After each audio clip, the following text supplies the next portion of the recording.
చంద్రగుప్తుడు పర్వతరాజు కుమార్తె అయిన దుర్ధరను వివాహం చేసుకుంటాడు. తాను మగధ మీద దండయాత్ర చేసే సమయంలో పర్వతరాజు చంద్రుని పరాక్రమాలను చూసి అతడే తన కుమార్తెకు తగిన వరుడు అని భావించి చాణక్యుడి అభిప్రాయం మేరకు వారి ఇరువురికి వివాహం జరిపిస్తాడు. ఇలా కొంతకాలానికి వారి ఇరువురికి బిందుసారుడు జన్మిస్తాడు. మీ అందరికీ 19th సెంచరీలో ఎక్కువ ఇన్వెన్షన్స్ ఎందుకు జరిగాయో ఆన్సర్ ఇవ్వలేదు కదా. ఈ ఎపిసోడ్లో తెలుసుకుందాం. Get ready to know my interesting facts about history. చరిత్ర దాచిన కొన్ని విషయాలను ఈ ఎపిసోడ్లో మీ అందరికీ చెప్పబోతున్నాను. మీకు నా ఎక్స్ప్లెనేషన్ నచ్చినట్లయితే లైక్ చేయండి, షేర్ చేయండి అండ్ మర్చిపోకుండా TejaAnusCreations ఛానల్ని సబ్స్క్రైబ్ చేసుకోండి. రోమన్ సామ్రాజ్య మధ్యయుగ కాలంలో అక్కడి రాజకీయ విషయాలు ఆ దేశ రూపురేఖలనే మార్చేశాయి. ఎలాగా అంటారా, ఇక్కడ కొంతమంది సైనిక అధికారుల చేతిలో అధికారం ఉండేది. వీళ్ళు అక్కడ ఉండే రైతుల మీద పెత్తనం చేసేవాళ్ళు. ఆ పెత్తనం ఎలా ఉండేదంటే రైతులని ఒక కట్టు బానిసలాగా చూసేవాళ్ళు. వాళ్ళు చెప్పిన ధరకే ధాన్యాన్ని అమ్మాలి, వెట్టి చాకిరీ చేయాలి. ఇలా వాళ్ళని అణగదొక్కారు. ఎదురు తిరిగిన వాళ్ళని దారుణంగా చంపేశారు. ఈ పద్ధతినే ఫ్యూడలిజం అని చరిత్రకారులు అంటారు. క్యాథలిక్ అనే తెగవారు రోమ్ నగరంలోనే క్రైస్తవ మత గురువులు ఉండడం వల్ల అక్కడ వారి ఆధిపత్యం ఎక్కువగా ఉండేది. ఇక్కడ క్రైస్తవ్యం రాకముందు రోమ్లోని ప్రజలు బహుదేవతా ఆరాధన, చిత్రకళ, శిల్పాలు, సాహిత్యంలో మంచి పేరును సంతరించుకున్నారు. తొలి ఆధునిక యుగం అంటే 1300 నుంచి 1800 సంవత్సరాల మధ్యకాలంలో అక్కడి ప్రజలు బిషప్లు, పోప్ల మీద తిరగబడ్డారు. అదే 1381లో జరిగిన మొట్టమొదటి రైతుల తిరుగుబాటు. వారి మీద పెత్తనం చేసే భూస్వాములను, మత గురువులను వ్యతిరేకించారు. దీనికంటే ముందు కూడా వ్యతిరేకతలు వచ్చినా ఎక్కడి వాళ్ళని అక్కడ ఊచకోత కోశారు. ఈ పరిణామం తరువాత అక్కడి ప్రజలు పౌరసత్వ పాలన వచ్చేలా అక్కడి అధికారులపైన ఒత్తిడి తెచ్చారు. తిరుగుబాటు జరగక ముందు వరకు ఇక్కడి ప్రజలు మరణం తరువాత జీవితం గురించే ఆలోచించారు. కానీ తరువాత వారు తమ నిత్య జీవితాన్ని ఎలా గడపాలి అనే విషయాలపైన అవగాహన చేసుకోవడం ప్రారంభించారు. ఈ క్రమంలోనే వారికి గ్రీకు వారితో సంబంధాలు ఏర్పడి వారి పుస్తకాలపైన, వారి ఆచారాలపైన రోమన్లకు ఇష్టం పెరుగుతుంది. ఈ విధంగా గ్రీకుల నుంచి కొన్ని విషయాలను రోమన్లు నేర్చుకుంటారు. అలా తెలుసుకున్న విషయాలలో మన దేశ విజ్ఞానం, మన సాహిత్యం కూడా ఉన్నాయి. ఇప్పుడు ఇన్వెన్షన్స్ ఎందుకు జరగలేదో, జరిగినా ఎందుకు ప్రాచుర్యం పొందలేదో చూద్దాం. 16వ శతాబ్దంలో ఇటాలియన్ ఫిలాసఫర్ అయిన బ్రూనో భూమి సూర్యుని చుట్టూ తిరుగుతుంది అని నికోలస్ చెప్పిన సిద్ధాంతాన్ని నమ్మాడు. ఇతడు ఒక క్రైస్తవ సన్యాసే, కానీ వారు చెప్పిన భూకేంద్రక సిద్ధాంతాన్ని నమ్మలేదు. ఇందుకు పరిహారంగా అతనిని సజీవ దహనం చేశారు. ఈ చర్యలకు భయపడి ఆ కాలంలో కొత్త ఇన్వెన్షన్స్ జరగలేదు, జరిగినవి బయటకు రాలేదు. మరి వాళ్ళకి మన గ్రంథాలకి సంబంధం ఏమిటి అంటారా? మన దేశం మీద అరబ్లు, బ్రిటిషర్స్, గ్రీక్స్, పెర్షియన్స్ ఇలా చాలామంది దండయాత్ర చేసిన సంగతి మనకు తెలిసిందే. వాళ్ళు దండయాత్ర చేసి మన గ్రంథాలను దోచుకొని పోయారు. వాటిని వాళ్ళు సృష్టించిన వాటిగా చిత్రీకరించారు. మన దేశ ఋషులు ఈ ప్రపంచానికి ఎంతో జ్ఞానాన్ని ఇచ్చారు.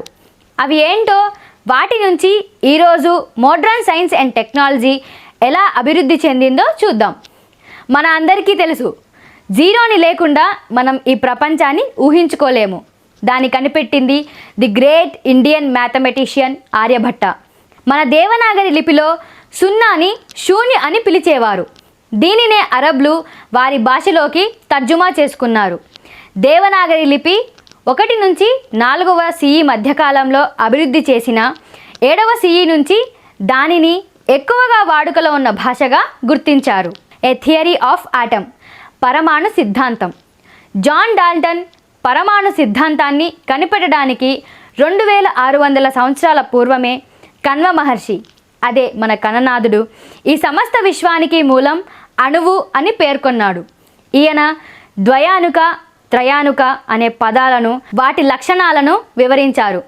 ద్వయానుక అంటే డై అటామిక్, త్రయానుక అంటే ట్రై అటామిక్ మాలిక్యూల్స్. మరి ఆ రోజులలో మైక్రోస్కోప్లు లేవు కదా, మరి వాళ్ళకి ఇంత జ్ఞానం ఎక్కడి నుంచి వచ్చింది మీకు తెలుసా? తెలిస్తే కామెంట్ బాక్స్లో చెప్పండి. ద హీలియోసెంట్రిక్ థియరీ, సూర్యకేంద్రక సిద్ధాంతం. టాలమీ భూకేంద్రక సిద్ధాంతాన్ని కనిపెట్టిన కొన్ని సంవత్సరాలకి నికోలస్ కోపర్నికస్ అధ్యయనం చేసి భూమి చుట్టూ సూర్యుడు తిరుగుతున్నాడు అని చెప్పిన టాలమీ సిద్ధాంతాన్ని తప్పు అని నిరూపించాడు. కానీ నికోలస్ కోపర్నికస్ చెప్పిన సూర్యకేంద్రక సిద్ధాంతం వారి మత గ్రంథాల విశ్వాసాలకు వ్యతిరేకంగా ఉంది అని రోమన్లు ఆయనను అతి దారుణంగా చంపేశారు. తరువాత రోజులలో గెలీలియో, కెప్లర్ వంటి శాస్త్రవేత్తలు ఈ సిద్ధాంతం నిజం అని నిరూపించారు. అయితే నికోలస్ ఈ సిద్ధాంతాన్ని చెప్పడానికంటే ముందే, అంటే 400 నుంచి 500 CE మధ్యకాలంలోనే భాస్కరాచార్యుడు హీలియోసెంట్రిక్ థియరీని ప్రతిపాదించాడు. ఇదేనా 1687 CEలో న్యూటన్ లా ఆఫ్ గ్రావిటేషన్ని చెప్పడానికంటే ముందే, అంటే 1200 సంవత్సరాల పూర్వమే భాస్కరుడు సూర్యునికి, భూమికి, చంద్రునికి మధ్య ఉన్న సంబంధాన్ని వివరించారు. భూమి సూర్యుని చుట్టూ తిరిగే కాలాన్ని 365.25875648 రోజులుగా లెక్క కట్టారు. ఈ విషయాలన్నిటినీ వారు రాసిన లీలావతి బీజగణితంలో పేర్కొన్నారు. సిద్ధాంత శిరోమణి అనే గ్రంథంలో గ్రహాల యొక్క స్థితిగతులను, గ్రహణాలను, అంతరిక్షం గురించి ఇలా మన మోడ్రన్ సైన్స్ ఇప్పుడు కనుగొన్న ఎన్నో విషయాలను ఎటువంటి ఆధునిక పరికరాలు లేకుండా ఖచ్చితంగా లెక్క కట్టారు. ఇది ఎలా సాధ్యమైంది వారికి? ఒకసారి భక్తియార్ ఖిల్జీ తీవ్ర అనారోగ్యానికి గురవుతాడు. అతని వ్యాధి తగ్గించడానికి అతని రాజదర్బారులోని వైద్యులు విశ్వ ప్రయత్నాలు చేస్తారు. కానీ ఫలితం శూన్యం. ఇలా కొంతకాలానికి తన రాజ్య వైద్యులలో ఒకరు భారతీయ వైద్యుల గురించి చెప్పి వారితో చికిత్స చేయించుకోమని సలహా ఇస్తారు. దానికి ఖిల్జీ ఏమంటాడో తెలుసా? నేను ఇస్లాంని తప్ప వేరే ఏ మతాన్ని అనుకరిస్తున్న వారితో వైద్యం చేయించుకోను అని నిరాకరిస్తాడు. రోజు రోజుకి వ్యాధి మరింత ముదురుతుంది. విధి లేక ఒప్పుకుంటాడు. మీరు నమ్ముతారా? కేవలం కొన్ని నెలల కాలంలోనే ఆ వ్యాధి సంపూర్ణంగా తగ్గిపోతుంది. దీని ఘనత మన ఆచార్య చరకునికే దక్కుతుంది. అంతుపట్టని ఎన్నో వ్యాధుల గురించి, వాటి పరిష్కారాల గురించి చరకుడు రాసిన చరక సంహితలో పేర్కొన్నాడు. 1,00,000 రకాల ఔషధీ గుణాల మొక్కల గురించి చాలా వివరంగా పేర్కొన్నారు. మరి ఖిల్జీ మన దేశ వైద్యులకి ఏ బహుమానం ఇచ్చారో మీకు తెలుసా? నా దేశంలో తప్ప వేరే ఏ దేశంలోనూ ఇంత జ్ఞానం ఉండకూడదు అని ఆ నలంద విశ్వవిద్యాలయాన్ని తగలబెట్టాడు. అక్కడ కాలిపోతుంది భవనమేనా? మన జ్ఞాన సంపద, మన దేశ పురోగతి, ప్రపంచానికి మేలు చేసే కొన్ని వేల గ్రంథాలను ఒక్క అగ్గిపుల్లతో కాల్చేశాడు. రాకెట్ సైన్స్, వైమానిక శాస్త్రం. మనందరికీ తెలుసు విమానాన్ని ఎవరు కనిపెట్టారు. 1903లో రైట్ బ్రదర్స్ విమానాన్ని కనిపెట్టారు. కానీ 400 BCEలోనే మహర్షి భరద్వాజుడు వైమానిక శాస్త్రం అనే గ్రంథాన్ని రాశారు.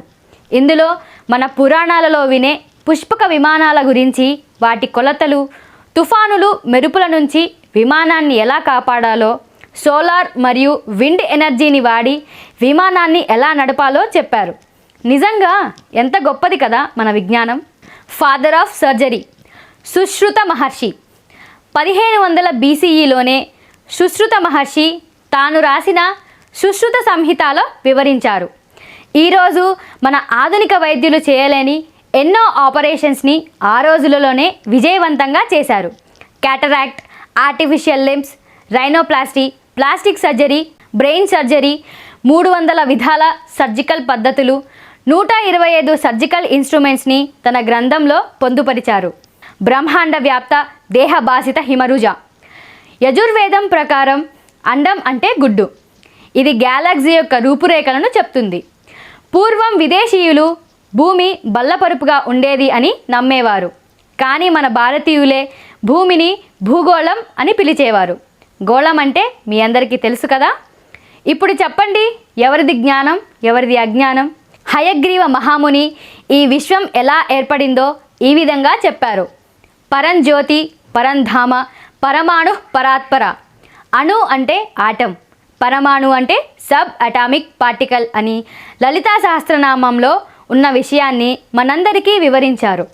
Nuclear weapon and theory. Rajasthan జోధ్పూర్కి 10 మైళ్ళు పడమరగా ఉన్న ఒక ప్రాంతంలోని పుట్టిన పిల్లలు క్యాన్సర్ మరియు రేడియేషన్ వల్ల వచ్చే సమస్యలతో బాధపడుతున్నారని, ఆ ప్రాంతంలో అణుబాంబు పేలి ఉండొచ్చని, అది 8,000 నుంచి 12,000 సంవత్సరాల క్రితంది అని పేర్కొన్నారు. చరిత్రకారుడైన మోహన్ గంగూలీ ఈ విశ్వంలోని శక్తిని అంటే 10,000 సూర్యుల శక్తిని ఒకే ఆయుధంలో నింపి ఈ భూమి మీద ప్రయోగించారని, అది కురుక్షేత్ర కాలానికి అంటే 8,000 సంవత్సరాల కాలంలో జరిగింది అని తెలియజేశాడు. అంటే మన దేశంలో జాన్ డాల్టన్ న్యూక్లియర్ సిద్ధాంతాన్ని చెప్పేదానికంటే ముందే మన వాళ్ళు ఆ పద్ధతిని వాడేశారు. అంతే కదా మరి. శ్రీమద్ భాగవతం 30వ అధ్యాయంలో తల్లి గర్భంలో శిశువు ఎలా పెరుగుతోందో చాలా స్పష్టంగా ఉంది. ఇది మోడ్రన్ డేస్ అల్ట్రాసౌండ్ స్కాన్కి చాలా దగ్గరగా ఉంది. మీకు డౌట్ ఉంటే చెక్ చేసుకోండి. వేడి ఉన్న ప్రదేశాలలో బ్యాక్టీరియా ఉండదు.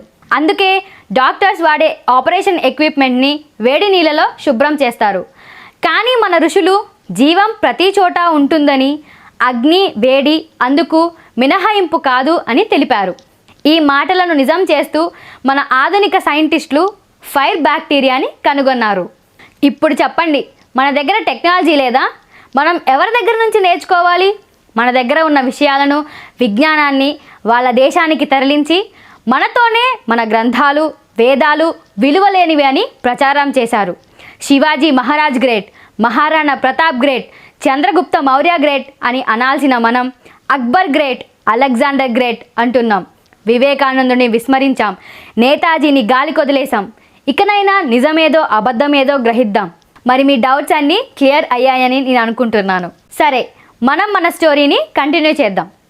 బిందుసారుడు జన్మించిన తర్వాత కూడా కొన్ని సంవత్సరాలు చంద్రగుప్తుడు మన దేశాన్ని పాలించాడు.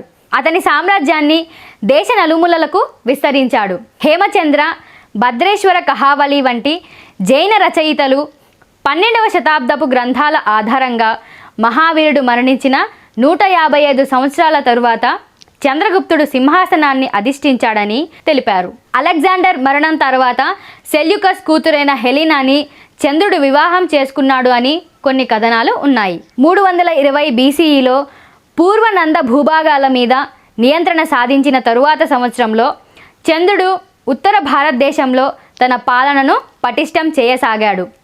ఇలా భారతదేశంలో ఎక్కువ భూభాగాన్ని ఏకం చేసిన తరువాత చంద్రగుప్తుడు చాణక్యుడు రాసిన అర్థశాస్త్రాన్ని ఉపయోగించి అతిపెద్ద ఆర్థిక సంస్కరణను ప్రవేశపెట్టాడు. గ్రీకు రాయబారిగా మెగస్తనీస్ చంద్రుని ఆస్థానంలో 4 సంవత్సరాలు పనిచేశాడు. చంద్రగుప్తుని పాలనలో బౌద్ధ మతం, జైన మతం, అజీవిక బ్రాహ్మణిజం సాంప్రదాయాలు ప్రాముఖ్యతను సంతరించుకున్నాయి. నీటిపారుదల, దేవాలయాలు, గనులు, రహదారులు వంటి అనేక మౌలిక వసతులను ప్రజల కోసం చంద్రగుప్తుడు సమకూర్చాడు. అతని సైన్యానికి ఆహార సరఫరా, నీటి అవసరాలు తీర్చడానికి భారత ఉపఖండంలో అనేక జలాశయాలను, కాలువలను త్రవ్వించాడు. తయారీ కేంద్రాలను, వర్తకం కోసం కూడళ్లను కూడా ప్రారంభించాడు. ఆయన పాలనలో వస్తువులను రవాణా చేయడానికి భూమార్గాలను అభివృద్ధి చేశాడు. నీటి రవాణాకు ప్రాధాన్యతను తగ్గించి ఎడ్ల బండ్లకు అవసరమైన రహదారులను విస్తరించాడు. ఒక పటిష్టమైన రాజ్య నిర్మాణాన్ని చేశాడు. ఇలా కాలం గడుస్తున్న సమయంలో ఒకసారి అనుకోకుండా వచ్చిన కరువు వల్ల మగధ ప్రజలు 12 సంవత్సరాలు ఇబ్బంది పడతారు. తన ప్రజల ఇబ్బందులు చూసి తన జీవితం మీద చంద్రగుప్తుడు వైరాగ్యం చెందుతాడు. ప్రజల సమస్యలు తీర్చిన తరువాత బిందుసారునికి అప్పగించి తాను భద్రబాహు అనే జైన సన్యాసిని అనుకరించి 300 BCEలో శ్రావణ్ బెల్గోలాలో జైన ఆచారాల ప్రకారంగా తన తుది శ్వాసను విడుస్తాడు. ఇలా చంద్రగుప్తుని శకం ముగుస్తుంది. తన తండ్రి మరణం తర్వాత బిందుసారుడు ఎలా పాలన చేశాడు, చాణక్యుడు ఏమయ్యాడు, ఇవన్నీ తెలియాలంటే నా నెక్స్ట్ ఎపిసోడ్ వరకు వెయిట్ చేయాల్సిందే. Until then, keep watching, like and share, and don't forget to subscribe TejaAnusCreations.